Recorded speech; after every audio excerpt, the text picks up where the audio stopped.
Greetings, ladies and gentlemen of the internet, Jan Michael here. Let's talk about a movie's length, shall we? Because it is one of those things that everybody complains about. Even the people that say it doesn't matter to them will complain about it. Come on, I mean, how many times have you seen a reviewer or a YouTuber say something along the lines of, you know, I'm not one to typically complain about a movie's runtime, but goddamn, that was way too long. Or, you know, I'm not one to usually complain about a movie being too short, but I really needed more out of it. Right? Come on, we've all been there. We all do it. I mean, personally, I don't care if a movie is long or not, as long as it uses its time wisely. But I'm gonna complain about it if it doesn't, because it's an aspect of the film that I have to take into consideration during the review process. Look, this is just a long-winded way of saying that The Brutalist did not need to be 3.5 hours long.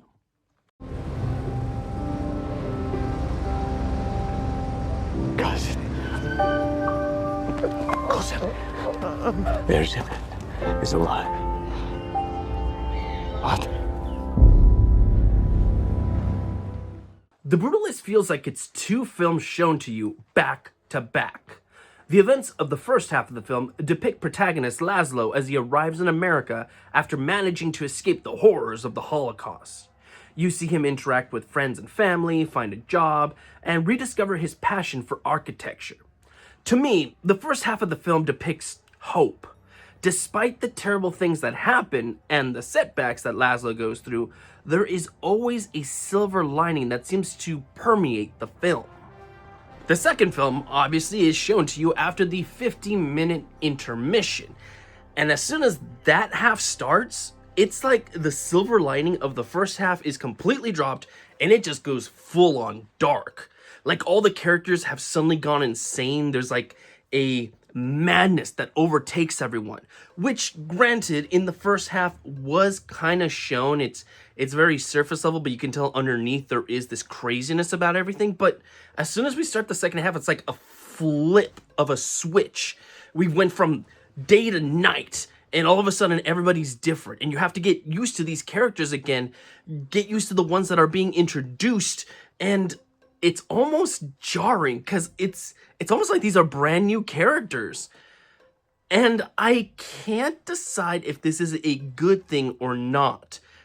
It is jarring, but I couldn't help but be fascinated by it. So one thing I can say is it definitely kept my attention. Now, while that shift is definitely the biggest example, the film does have a ton of moments that hypnotize you or force you to view the product in a completely different way. Take this as an example. At one point, Laszlo and contractor Harrison go to the mountains in Italy to look at marble for their project. During this section, the film almost turns into a dreamlike setting that starts off very wondrous and almost beautiful, before transforming into a literal nightmare almost.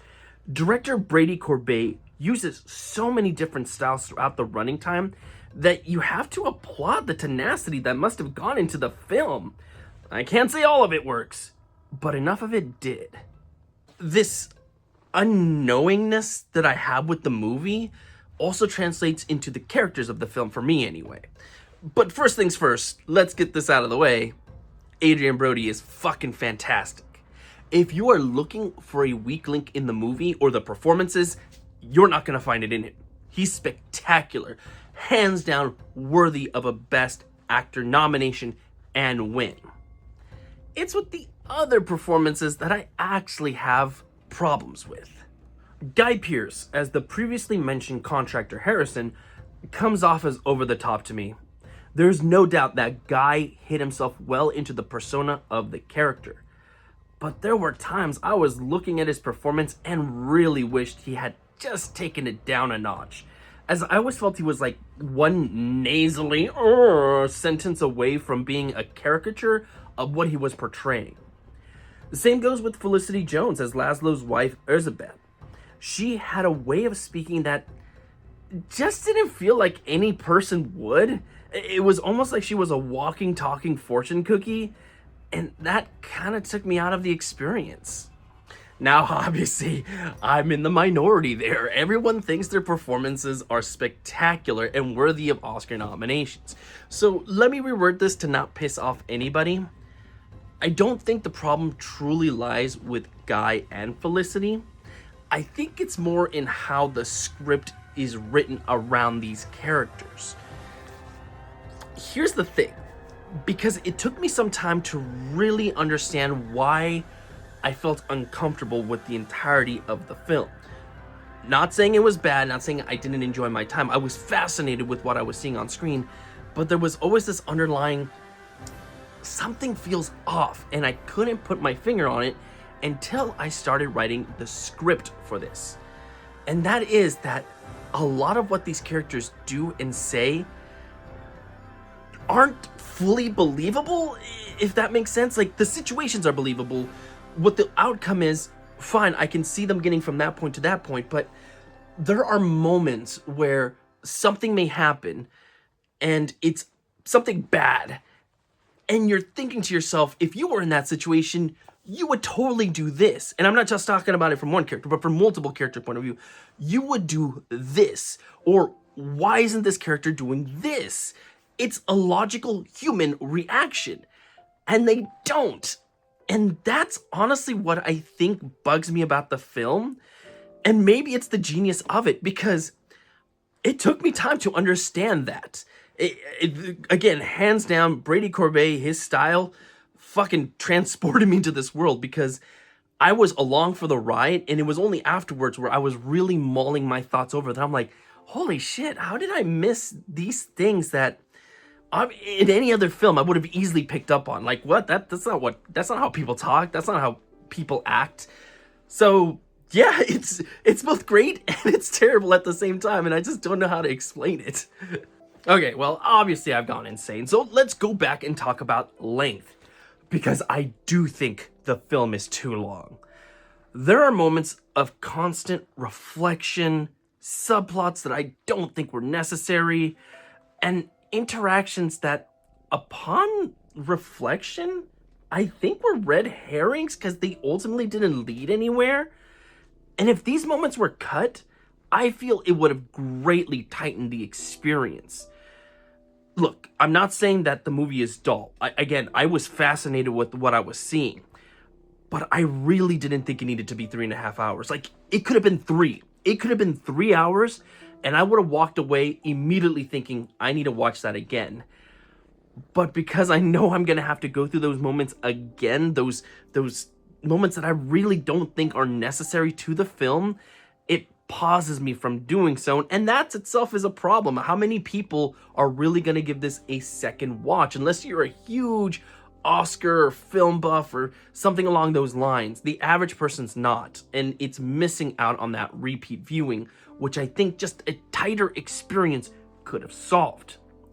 And look, I get it. Let the artists do their whole thing without restricting them, but look, I'm gonna be honest here with you. I think some people need that focus. They need to be told, no, you need to focus this.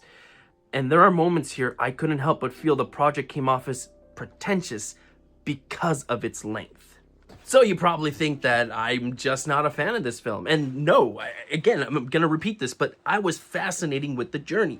There are problems with it. I don't think a film like this could ever really be perfect, but especially if you're a movie buff, and even if you're not, I think you should experience this at the very least once. And Brady uses so many different styles in the film.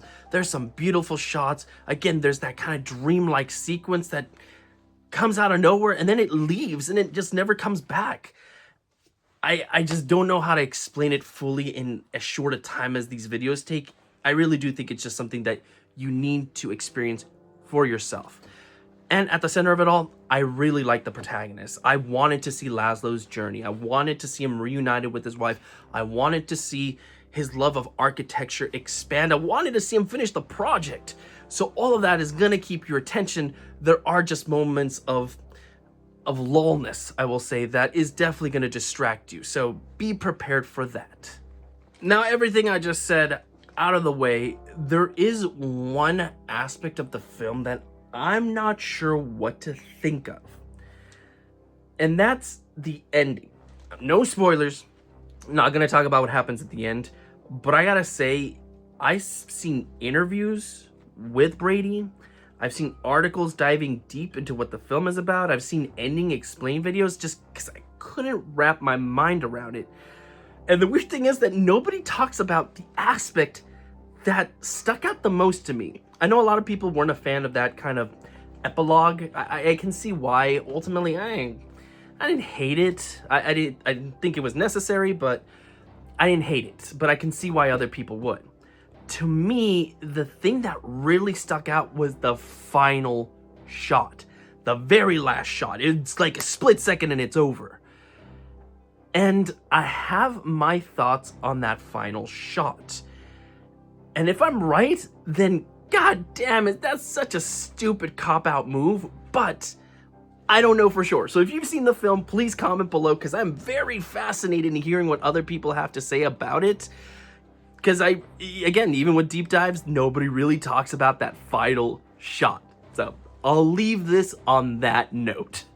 So yeah, not building the most solid of foundations, but it's still sturdy enough. So I give The Brutalist a 4 out of 5, with a recommendation to see it.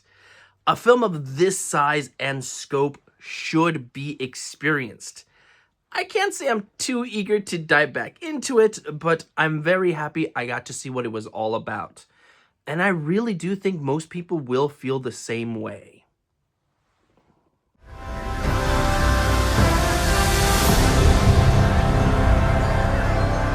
Promise you won't betray him. I promise.